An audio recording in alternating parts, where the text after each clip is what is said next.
आज मम्मी जी ने भेजा खेत तो मैं सुनकर रह गई शौक। आज सुबह सुबह देखा तो मौसम था बड़ा सुहावना, क्योंकि हमारे यहाँ हो रही थी कई दिनों से धड़ाधड़ बारिश। फिर मैंने देखा माता श्री जी लगा रही थी झाड़ू, परंतु मैं निकल ली हिप्पो के घर।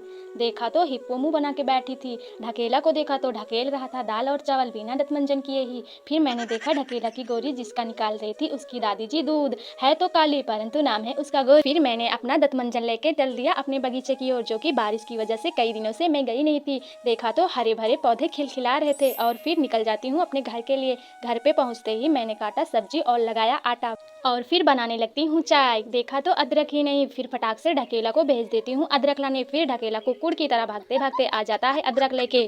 फिर बनाती हूँ मैं चाय और चाय बनके तैयार हो जाती है। फिर सबको मैंने दिया कुल्हड़ में चाय। फिर माता श्री जी का आदेश, जाना है तुमको खेत।